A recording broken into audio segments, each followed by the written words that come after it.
welcome to my Yummy Star YouTube channel. අද මම ඔයගලන්ට කියන්න යන්නේ රැප් ෆිලින් එකක් කොහොමද හදාගන්නේ කියලා.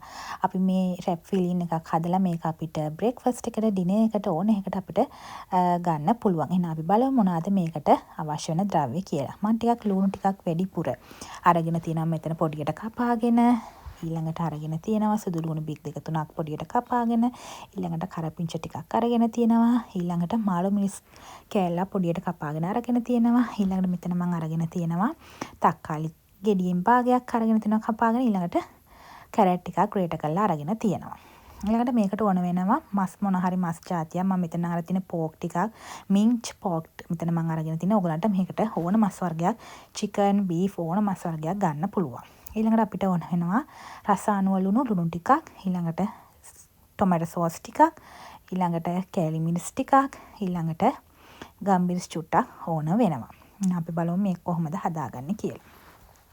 මුලින්ම මම පෑන් එකක් ලිපේ තියලා ඒකට තෙල් ටිකක් දාලා, තෙල් ටික රත් වුණාට පස්සේ ඒකට අපි අර මුලින්ම පෙන්නපු සුදු ලුණු ටික පොඩියට කපාගත්ත සුදු ලුණු ටික එකතු කරනවා.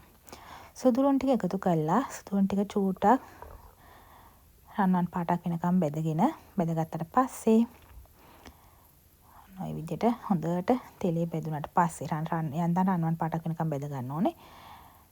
ඔන්න ඔය විදිහට රන්වන් පාටක් වෙනකම් බෙදගත්තට පස්සේ යන්තම් රන්වන් පාටක් වේගෙන එනවා. ඔන්න ඔය විදිහට රන්වන් පාටක් වෙනකම් බෙදගත්තට පස්සේ අපි මේකට එකතු කරගන්නවා අපේ මස් ටික. මේ අරන් තියෙන මින්ච් පෝක්. ඔයගලන්ට මේකට ඕන මස් වර්ගයක් ගන්න පුළුවන්. පොඩියට කපා ගන්න. ඕන මස් වර්ගයක් ගත්තට කමන්නේ. ඒව පොඩියට කපා ගන්න. ඔන්න ඔය විදිහට ඒ ටික හොඳට අපි බෙදෙන්න දෙන්න. තෙලේ හොඳට බෙද ගන්න ඕනේ අපි මස් ටික. තෙලේ ඔය විදිහට ඕක බෙදුනට පස්සේ මෙන්න මේ විදිහට තමයි ඔයගලන්ට ඒක පෙන්නුම් කරන්නේ. මෙන්න මේ විදිහට. ඔය විදිහට තෙලේ බැදුනට පස්සේ අපි මේකට අර ලුණු ටිකයි, කරපිංච ටිකයි, මාළු මිරිස් ටිකයි, තක්කාලි ටිකයි,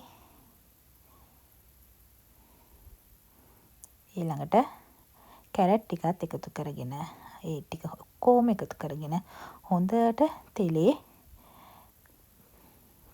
මිශ්‍රණය හොඳට තෙලේ බෙද ගන්න, හොඳට මික්ස් කරගන්න මිශ්‍රණය. ඔන්න ඔය විදිහට මික්ස් කරගත්තට පස්සේ අපිට මෙන්න මේ විදිහට තමයි ඒක දිස් වෙන්නේ. ඔන්න ඔය විදිහට. ඊළඟට අපි මේකට ගම්මිරිස් ටික, ඊළඟට කෑලි මිරිස් ටික,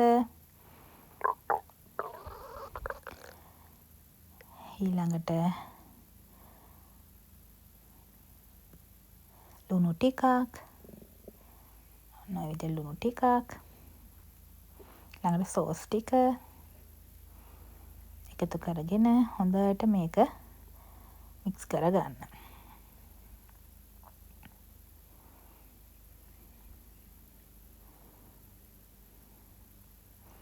හොඳට මික්ස් කරගත්තට පස්සේ අපිට මෙන්න මේ විදිහට තමයි පෙන්වෙන්නේ.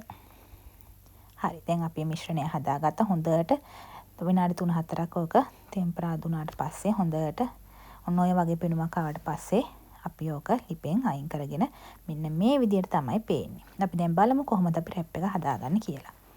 මුලින්ම රැප් එක අරගෙන ඒක මෙන්න මේ විදිහට ඔන්න ඔය විදිහට ආකාරයට කපා ගන්නවා.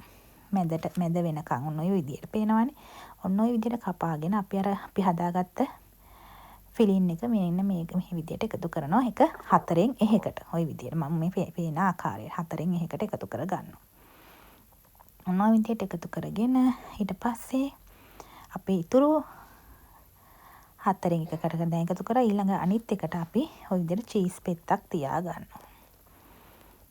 ඔය ආකාරයට චීස් පෙත්තක් තියාගෙන අපි ඒකට මොසරෙලා චීස් ටිකක් උඩින් දා ගන්න ඕන ඔය විදිහට.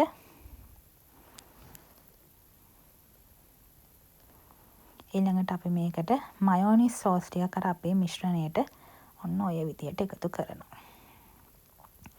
ඊළඟට අපි ලෙටුස් ටිකකුත් අපේ මේ රැප් එකට ඔන්න ඔය ආකාරයට එකතු කරගන්න ලෙටුස් කෑල්ලකුත්. ඔන්න ඔය විදිහට. ඊළඟට අපි බලමු මේ කොහොමද නවා ගන්න කියලා. ඔන්න ඔය ආකාරයට තමයි අපි මේක නවා ගන්න ඕනේ. ඔය පේනවනේ ලස්සනට. ඔන්න ඔය විදිහට අපි ඕක නවාගෙන අපි පෑන් එක ලිපේ තියලා ඒකට තෙල් ටිකක් ස්ප්‍රේ කරලා අපි මේ හදාගත්ත රැප් එක තියාගන්න ඕනේ. ඔන්න ඔය විදිහට රැප් එක තියාගෙන ඒක දෙපැත්ත ටිකක් වෙලා ඕක විනාඩියක් විතර තියලා අනිත් පැත්ත දාලත් ඕක තෙලේ රත් කරගන්න ඕනේ. ඊට පස්සේ ඔයගලන්ට අන්තිම ලුක් එක එන්නේ මෙන්න මේ විදිහට. මේකත් ඔයගොල්ලෝ හදලා බලන්න හරිම රසයි ඩිනර් ඇන්ඩ් බ්‍රෙක්ෆාස්ට් ඕන එකකට ගන්න පුළුවන්. මෙන්න මේ රෙසිපි එක. එහෙනම් යාළුවනේ අදට ගිහින් එන්නම්. මාව subscribe කරලා නැත්නම් subscribe කරන්න. bell icon එකත් click කරන්න. එහෙනම් පරිස්සමට ඉන්න. ආයි අලුත් රෙසිපි එකකින් හම්බ වෙමු. bye.